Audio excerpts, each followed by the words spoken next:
Wait. What's going on? Nagaki karimo wowe na Rema. Rema, that's my sister, man. Rema, I swear. Ni igikunda ku mugore. Oh my God. Umugore bukavuga ati wow. Ni umugore umeze gute? Waterese uba muri Amerika. Wabikoze gute? Cyangwa se unatubwiye iyo depression ntago yigeze iza. How did you manage? My boy Bruce, we coming mu ntara z'igihugu, so they should also get ready. Ntamushinga mu mufitanye wo gukorana nk'akaririmbo. Nande. Bruce Melodie. You never know, man. Like, you don't know what you're munsi y'ijuru. Everything's possible. Byose babishoboka. Yeah, everything is possible. Yeah, cool. From cameras and stuff. Ejo musibe actually. Nubwo namufashe video ari kurapa indirimbo yavuze. Okay. Mushaka kumwana nyabaki. Kandi one of Bruce Melodie. First of all,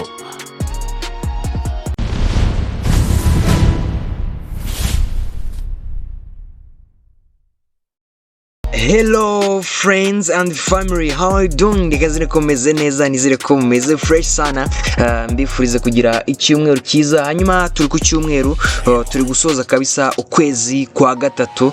Ndizera ko kwabagendekeye neza kabisa. Hanyuma uyu munsi ndishimye cyane kabisa kubera ko nyine ni umunsi udasanzwe, ni umunsi tuba turi gusozaho ukwezi kabisa. Ngira ngo hari umunsi umwe niba nibuka neza kubera ko ngira ngo uyu munsi turi ku itariki zigera kuri 29 kabisa. Urumva ko habura umunsi umwe cyangwa ibiri kugira ngo kwezi kwa gatatu kurangire. Hanyuma iki kiganiro rero cyitwa Tembe Culture Vibes. Hanyuma nitwa Shem Pacifique. Uyu munsi ntusanzwe kubera ko tugiye kuvuga ku bahanzi mukunda cyane kabisa babiri, yitwa The Band, Tiger B cyangwa se One of a Kind. Uyu mugabo ufite abakunzi benshi kabisa. Hanyuma ndetse n'uwitwa Bruce Melodie kabisa umaze iminsi atanga show. Umugabo ni munyakazi kabisa. Ngira ngo nyuma yuko habaye New Groove yabahuje n'ubundi abagabo babiri mu kwezi kwa mbere, uwitwa Bruce Melodie amaze gukoramo ibikorwa byinshi cyane. Cyane byagiye byibanda kuri promotion y'indirimbo yitwa Pom Pom yakoranye n'uwitwa Brown Joy ndetse n'uwitwa Diamond Platnumz. Ngira ngo yakoze tours zitandukanye kabisa, yakoze ibikorwa byinshi kabisa bigaragaza ko n'ubundi like nyine ya spirit yo gukora cyangwa se wa mutima yo gukora kabisa aba ufite ahantu hose bitandukanye na mugenzi we The Band kabisa.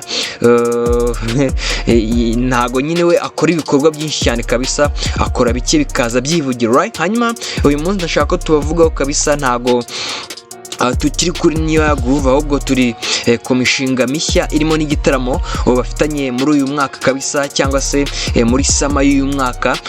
N'ubundi ni ibitaramo bitandukanye bizazenguka igihugu nyuma yuko n'ubundi bakora The New Groove igashimisha abanyarwanda. Hanyuma ibyo biri mu byo turi buze kugarukaho, ariko tutari butindeho kubera ko ntago ari cyo kituzanye, ahubwo turaza kwivugira n'ubundi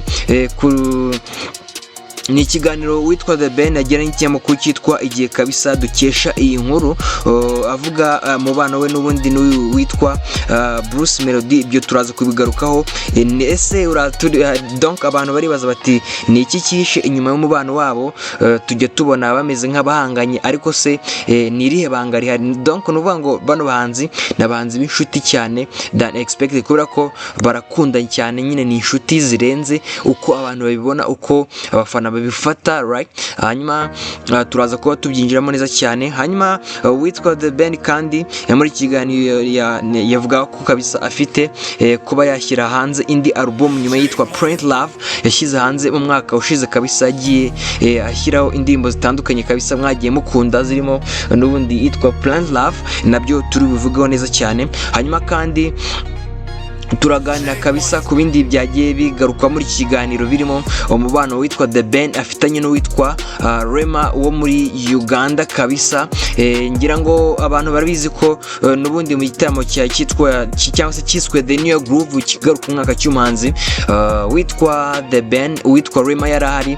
Utajya unasiba kwitabira ibitaramo n'ubundi bya The Band. Hanyuma na The Band nawe akagira gute akitabira ibitaramo bye bibera muri Uganda Uganda cyangwa se ibindi bihugu bitandukanye. Hanyuma bafitanye umubano ukomeye cyane, turaza kugaruka ku mubano wabo ndetse n'ibindi bikomeye cyane, amabanga menshi y'aba bagabo babiri Bruce Melodie na The Ben kabisa, uraza kumviramo byinshi kabisa kugira ngo byose bize kugenda neza cyane. Ndaguhaye kaze rero dukurikiye, wowe mukunzi wa Storm 160, wowe udahwema kuba natwe, turakwemera cyane, wakoze kuri subscribe, turagukunda cyane. Hanyuma kandi nawe ni mushyashye kwande kuri subscribe kugira ngo tujye dukomeza tubane, right? Hanyuma ngohereze ikaze rero muri iki kiganiro cyitwa Tembera Culture Vibe. Turi ku cyumweru, mbifuriza icyumweru cyiza kabisa, mukomeze mubane namwe, bivuriye gukomeza kugwa neza, tukomeze tubane. Nitwashema Pacifique. Hanyuma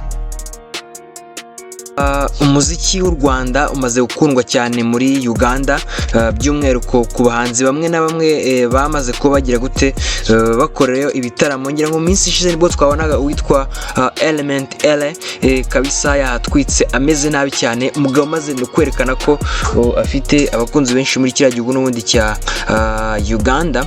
Mu minsi ishize rero nibwo yakoreragayo igitaramo kabisa, tukabona ko afite abafana benshi, nubwo yagiye ashinjwa kugira gute kudagira stage nziza, ariko yagaragaje ko uko yakora stage uko cyangwa se uko yabigenza kose n'ubundi atabura gushimisha abafana. Hanyuma turi kuri The Ben rero, The Ben muri kiganiro n'ubundi yagiranye n'igihe aricyo n'ubundi turi kwibanda tugiye tureba tuti ese ubundi bimeze bite.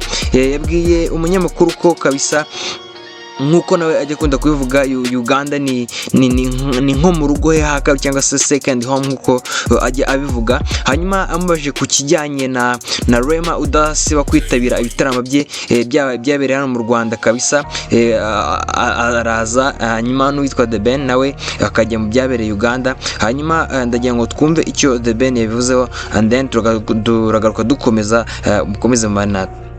And then Rema wo muri Uganda. Yego. And then Rema. Yeah. Na bose mwarakoranye. Ariko umuntu abarebye wowe na Rema, iyo wakoze igitaramo Rema arazi, nta na rimwe twari twabona yaretse kuza. Nawe iyo yakoze igitaramo muri Uganda uragenda. Right. What's going on? Nagaki karimo wowe na Rema. Rema, that's my sister, man. Rema, I swear, Rema is my sister. Okay. Niko kundi mu buzima. And don't get me wrong, n'abandi bose nabo shishi banje, Priscilla mushiki wanje, she's amazing. Lisa, amazing human being. Who else? Actually you na performance hamwe ubona ko video zanyu zira trendinga, abagande bafite comments. Yeah, Ugandans make abagande bakora comments nyinshi about it. N'abanyarwanda sometimes. But you also have to understand ko Rema mbese ni umuntu usobanura iki ku buzima bwawe?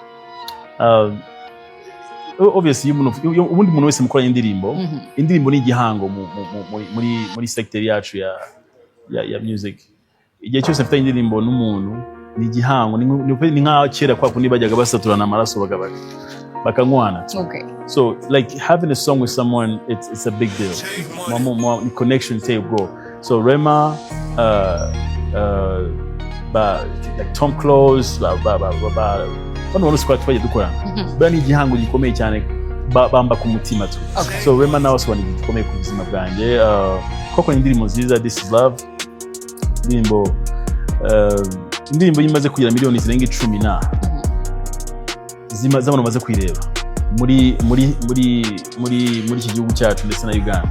Iba indirimbo yabaye nini cyane. So rero uyu muntu mufite icyo gihango, uwo muntu aba ari umuntu wawe, no one another umuntu. So Rema kindi kandi umuntu ufite personality connecting ni yange, umuntu ukunda umuryango wanjye. Okay. You're about to ask how. So her personality, she's a bit crazy.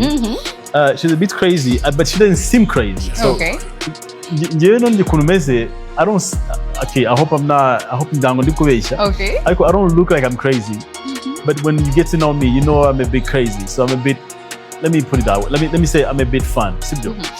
I call you when you get to know me. You menye neza na ubigira ngo Ben is very serious. So Rema nawe ari mu basazi namenye kwisi. Like she's crazy like that. So Ariko akaba n'umuntu very, ufite values. Uzi kwifata neza nyine nk'umugore w'umunyafrika kazi. Like she has value. So I love her to death. N'umwana mwiza. abaganira bakora comment, I think they just wanna, you know, they're looking for something bashaka ikintu cyo guhypinga nyine. Okay. Ariko I think they just also Rema n'abandi bakobwa twakoranye ni banini mu ngeri zabo, ariko Rema muri Uganda she's a big deal. Hanyuma ngira ngo we na Rema nkuko amaze kubivuga bakoranye indirimbo yitwa This is Love, hanyuma kavuga ko ikihishe inyuma y'umubano wabo udasanzwe cyangwa se n'ubundi ibyo twe tuba tubonesha amaso, n'ubundi ariyo ndirimbo imaze kuba nini. Hanyuma akavuga ko we like nyine ifitanye umuntu like ifitanye n'umuntu project nini ngana kuriya, hanyuma ikabagira na miliyoni zingana kuriya, miliyoni 10 nyinshi kabisa. Biba bishatse kwerekana ko like nyine nindi ntambwe cyangwa se ni bond hagati yanyu kabisa iba ikwiye kubahuza. Hanyuma agiye highlighting n'abandi bahanzi batandukanye barimo witwa Tom Close, ngira ngo nawe uri mu bamuzamuye kabisa. Ngira ngo abantu barabizi ko Tom Close ndetse na The Band kabisa ari inshuti zikomeye cyane. Hanyuma akavuga ko nawe yari mu bo bafitanye umano ukomeye cyane. Hanyuma The Band kandi ni umuntu wagaragaje ko afite abakunzi benshi cyane, benshi kabisa, nkuko nahoze mbivuga hari mu gihugu cya Uganda, kubera ko n'ibitaramo ahakore ntabwo agira gute, ntabwo ajya bura abantu babyitabira cyangwa se batendinga ibitaramo bye. Just nyine ni ikintu kinini cyane kuba amaze gukura kuri urwo rwego. Hanyuma kandi akaba afitanye n'umubano n'abahanzi bakomeye cyane nk'uwitwa Rema na Makura kabisa muri Uganda, munini, muhanzi munini ufite abakunzi benshi. Ni ikintu cyiza cyane. Hanyuma dukomeze tubane kabisa muri kiganiro cyitwa Tembe Culture Vibe, turi ku cyumweru kabisa, tu live, ukomeje nkurikire cyane kugira ngo ibintu bigenze neza cyane. Ni igikunda kumugore. Oh my god. Umugore bakavuga ati wow. Ni umugore umeze gute? Ni umugore umeze nk'umugore wanjye. Okay. Yeah. I think kuko Rema buriya ntatandukanye cyane. Urabona nka Pam. Okay. My wife ameze ukuntu from cameras and stuff. Ejo musibe ejo actually. Nibwo namufashe video ari kurapa indirimbo ya Burudo. Okay. Mushaka kumwana nyabaki. Kandi Burudo yakoye na yakera yakoranye na Sandra Mirage. Itanya bavuga kuri telefone ngo hello. Okay. I think you know the song. Yeah, sure. So I was shocked. So I came downstairs. Mbona Pamela kugira ngo utanamudisturb. After mushaka ibyo nyabaki. I wish people bamenye this side of you. Like you crazy. Hey, you crazy. So urumva rero. Okay. She's amazing. So yeah. But then icyo bivuze rero nuko bisa nkaho mfite abazi igihe cyo kugoinga nuts n'igihe cyo kuba calm, akaba okay, abazi gukora ikintu mu gihe cyacu. Umujene witwa The Band kabisa ndamwemera cyane. Uvuga ngo amubajije ati like nyine ni iki ukunda ku mugore cyangwa se ni iki ukundira abagore, aramubwira ati kabisa aramubwira ati ni iki umugore wanjye afite, cyangwa se like nyine ni like nyine akunda abagore bameze nk'umugore, cyangwa se akundi ku byo nahoze mvuga haruguru ni New Groove yabaga umwaka ushize, cyangwa se yabaga okay ni muri umwaka actually, kubera ko yabaye ku itariki ya mbere y'ukwezi kwa mbere, kikaba ari igitaramo ngaruka mwaka. Ngira ngo ntabwo turi bubigarukaho cyane kubera ko twabivuzeho kenshi. Hanyuma nyuma y'uko bakoranye igitaramo rero hari byari byavuzwe cyangwa se byari byanemejwe yuko uyu muhanzi witwa The Band ndetse n'uwitwa Bruce Melodie bafitanye ibitaramo bizazenguruka igihugu, bikaba ari ibyari mu masezerano n'ubundi bagiranye nyuma y'uko cyangwa se mbere y'uko bemerana gukorana igitaramo muri BK Arena. Hanyuma The Band nawe akemera ko azagiye gute azafasha Bruce Melodie mu bitaramo ari guteganya bizazenguruka igihugu muri iyi sama. Nubwo nyuma gato uwitwa Bruce Melodie yatangazaga ko cyangwa se yashyiraga graphique kuri Instagram ye ndetse na niya 155M no irebera inyungu ze igaragaza uko cyangwa se igaragaza n'ubundi ibi bitaramo bizazenguruka igihugu muri sama y'uyu mwaka. Hanyuma uwitwa The Ben mu minota mike cyane kabisa akaza kuba hakana aya makuru abantu turibaza tuti ese ibyo twari tuzi cyangwa se ibyo twabonye bemeranywa cyangwa se bemeranya mbere yuko haba The New Year Groove y'umwaka wa 2026 yuko bazakorana ibitaramo bizenguruka igihugu, byaba bigenze gute ko tubona The Ben abihakanye kandikaho ko ari fake news cyangwa se amakuru y'ibihuha, right? Hanyuma hangira ngo haje ko ibiganiro nyuma gato habaho ibiganiro hagati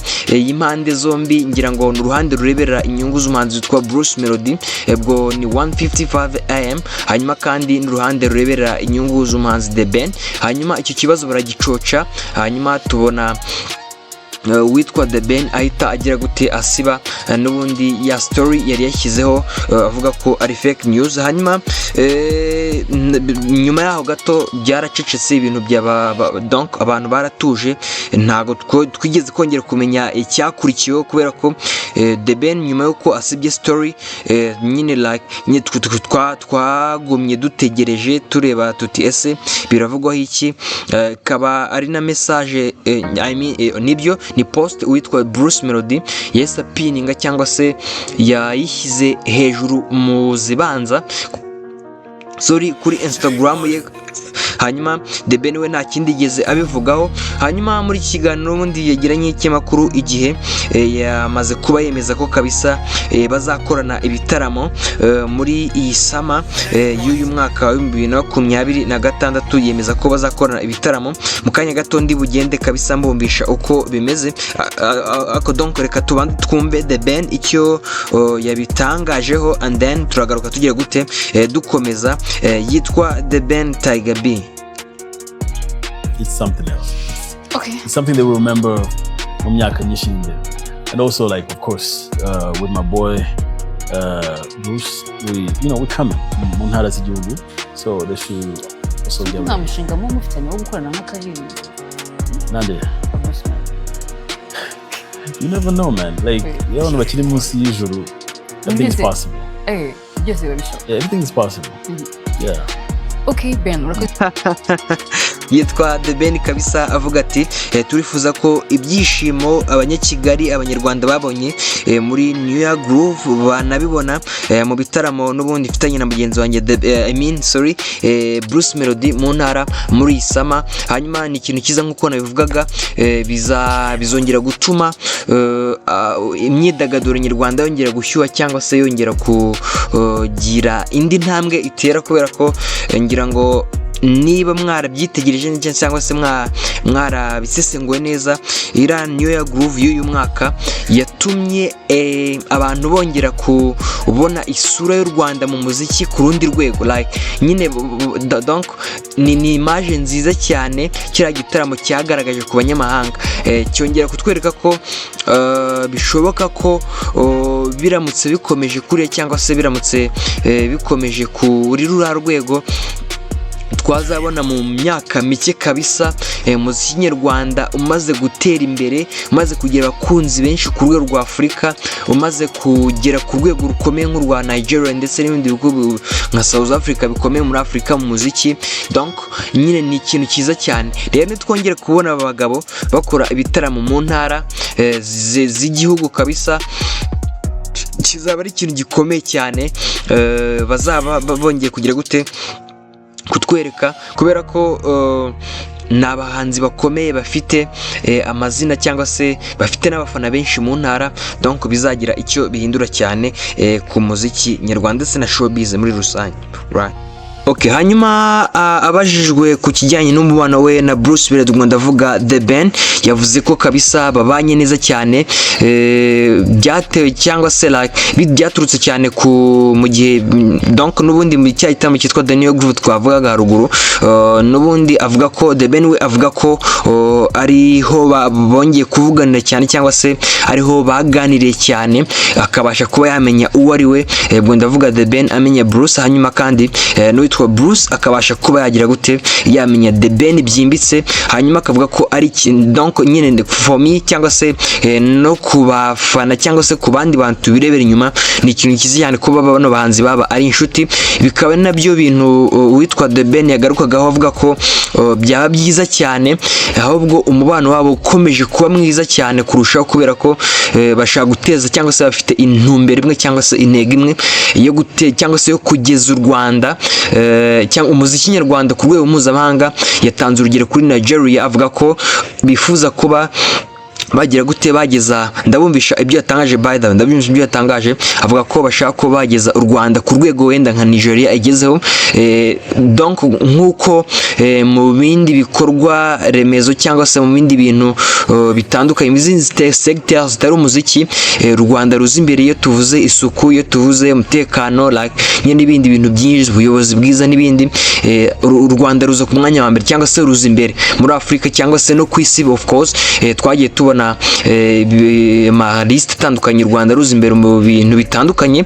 Hanyuma akavuga ko bifuza kugeza umuziki nyarwanda ku rwego mpuzamahanga, ku rwego rwo hejuru, ku buryo mu myaka iri imbere twajye tubona ubundi umuziki nyarwanda uri ranked mu bihugu bya mbere cyangwa se mu bihugu bifite umuziki mwiza kurusha ibindi bya mbere. Akavuga ko kabisa ari intumbero yabo, akavuga ko umubano wabo ukomeje kandi ugize gute ari mwiza cyane than what people expected to nyine kuri uyu mubano. Hanyuma The Ben akavuga ko kabisa umubano wabo ari mwiza cyane, ko n'abantu muri rusange baba bavuga ko atari mwiza, like bakavuga ngo n'abahanzi bahanganye, like ngo aho umwe aciye undi anyuze umuriro, ariko ngira ngo nyir'ubwite The Ben arabyisobanura neza avuge umubano wabo uko umeze. Yitwa The Ben, katumwumve tugaruka dukomeza, ntuze kuncika kabisa. Nawe wamenye ibyo ari ubundi uyu munsi umubano wawe na Bruce Melodie umeze ute? First of all, Bruce,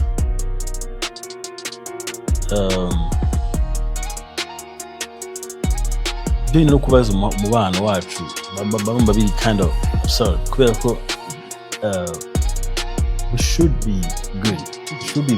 Me and Bruce are good, but that shouldn't be a question. It shouldn't be a question. Babaza ko Bruce ni Nyarwanda, Ben ni Nyarwanda, dushigikiye cyangwa se duharaniye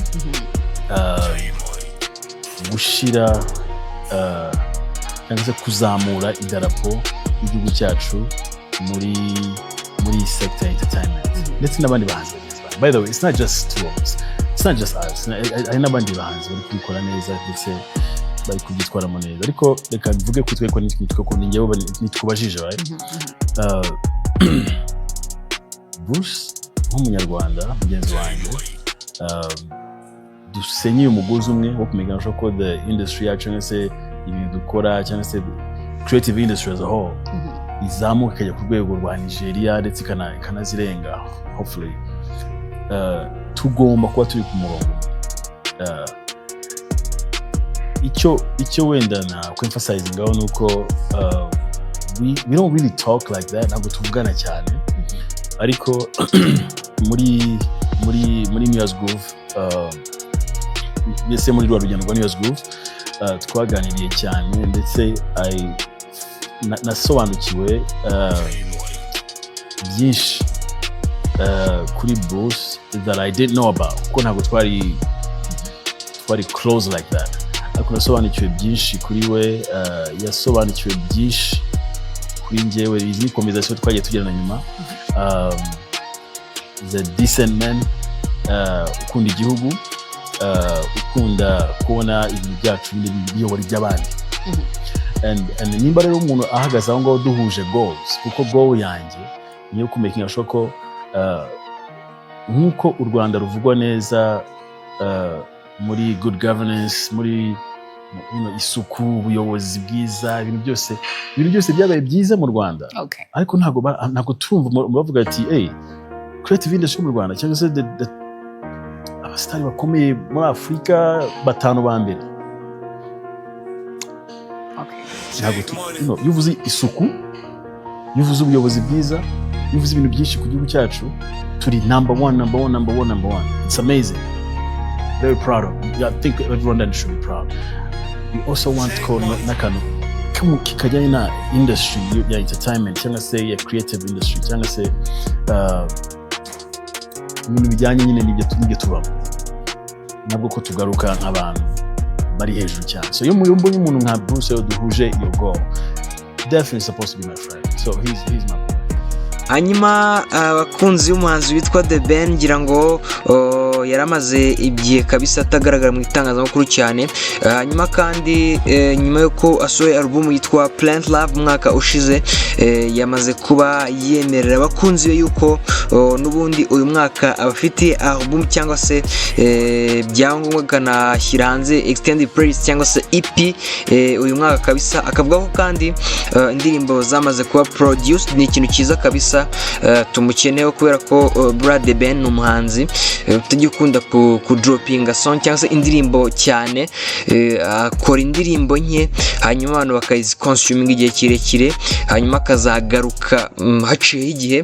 Hanyuma rero cyaba ari igihe cyiza cyangwa se cyaba ari ikintu cyiza kongera guhereza abakunzi be indirimbo nshyashya. Avuga ko zamaze kuba produced, ahubwo bakunzi bakwiye kuzitega, ahubwo igihe cyo kuzisohora aricyo kitarateganywa cyangwa se kitaremezwa neza. Hanyuma akavuga ko indirimbo zamaze kuba produced. Hanyuma ikindi akavuga ko uyu muhanzi kandi donc umunyamakuru yamubajije niba hari indirimbo baba bafitanye n'uwitwa Bruce Melodie, donc ntabwo amubajije ko ariyo bafitanye, amubajije ko like nyine baramutse bagize habonetse nk'amajwi cyangwa se donc amubaza niba ari project cyangwa se ari umushinga bafitanye w'indirimbo.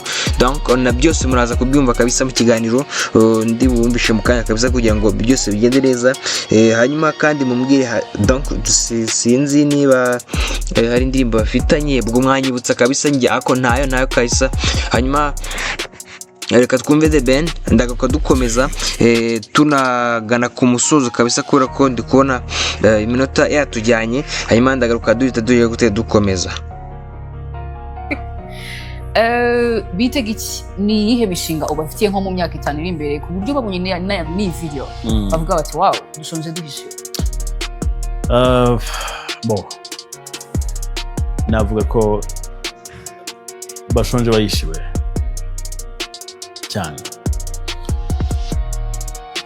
Don't look at me like that. I'm serious. Okay.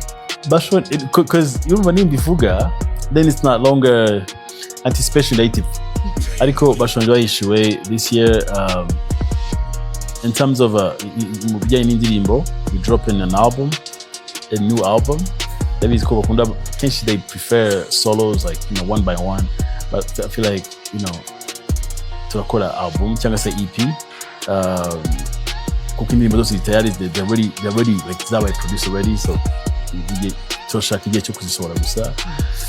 And then in terms of ibitaramo, the New Year's groove y'uyu mwaka, it's something else. It's something they will remember mu myaka myinshi imbere. And also like of course with my boy Bruce, we coming mu ntara z'igihugu, so they should also get ready. Mushinga mu mufitanye wo gukorana nk'akarimbo nande Bruce Melodie. You never know, man. Like y'abantu bakiri munsi y'ijuru, everything is possible. Everything is possible.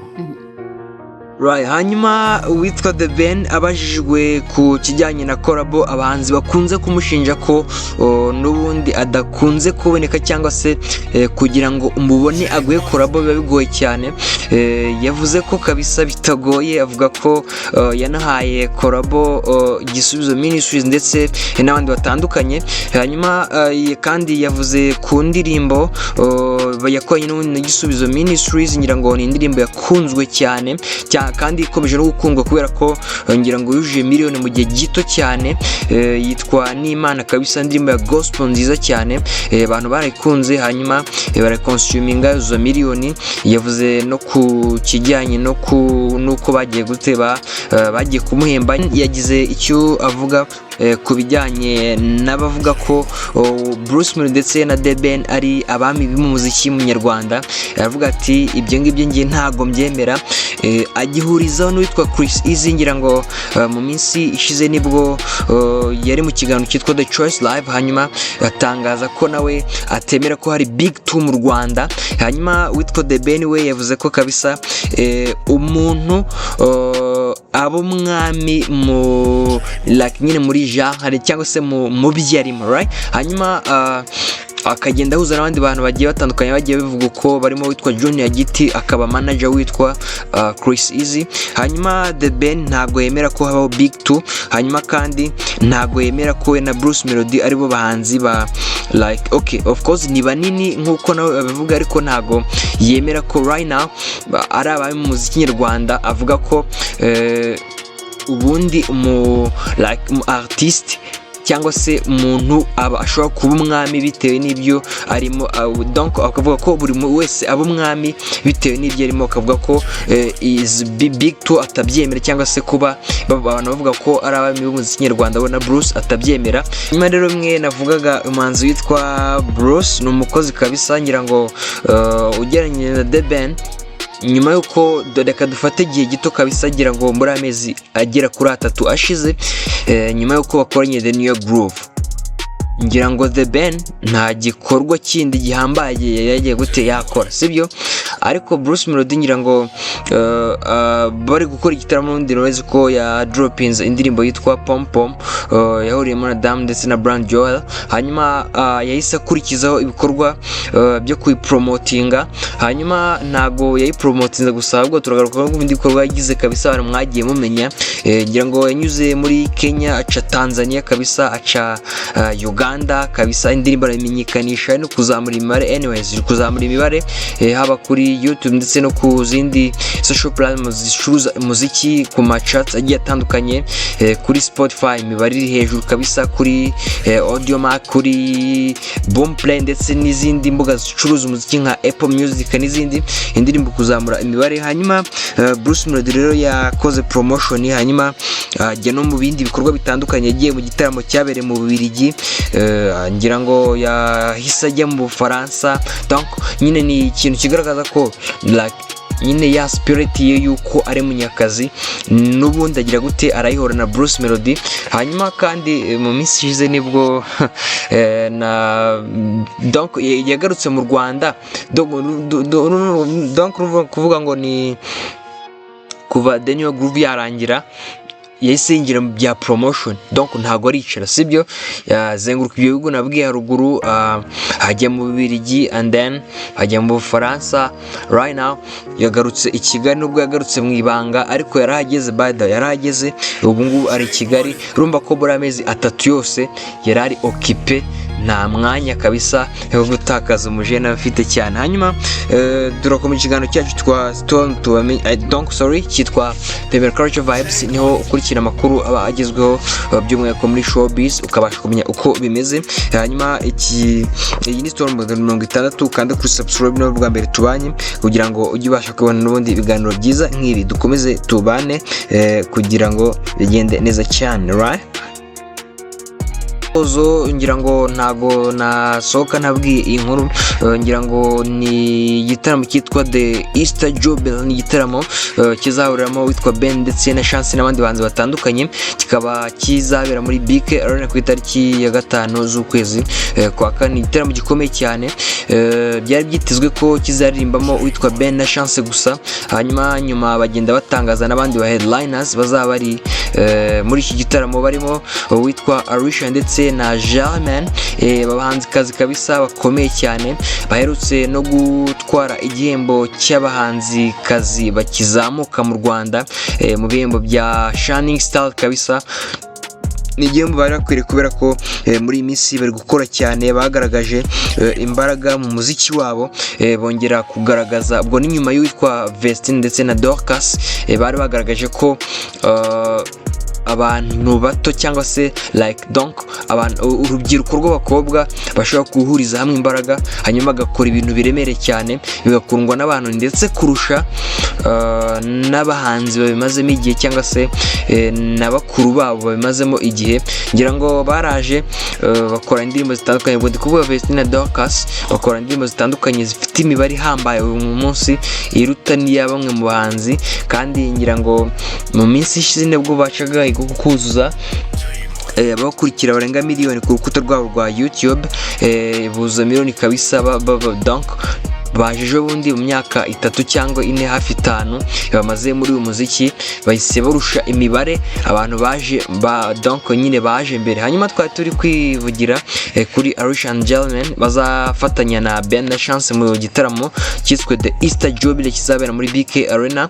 Hanyuma kandi muri iki gitaramo hazaba harimo uwitwa Papi Craven na Dorcas, nabo bafite abakunzi bakomeye cyangwa se benshi cyane kubera ko bari no mu bantu nabo bafite imibare myinshi kuri YouTube, bariho nabo bacururiza cyane imiziki yabo, bari mu bantu bafite imibare myinshi cyane kubera ko bari mu banyarwanda cyangwa se mu artiste bujuje abakurikira barenga miliyoni ku rukuta rwa YouTube mu Rwanda.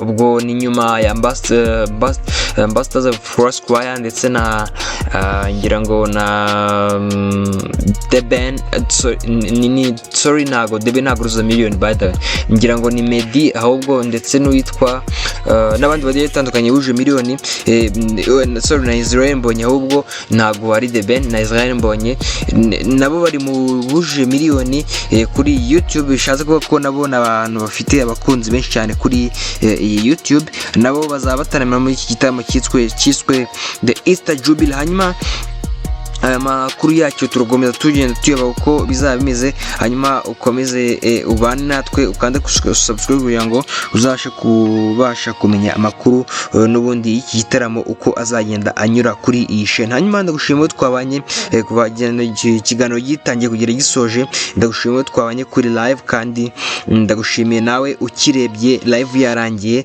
kugira ngo byose bigende neza ukande kuri subscribe dukurikire mu mbaga zacu zose, right? Hanyuma twashema Pacifique, ndabakunda cyane, mukomeze mugire amahoro.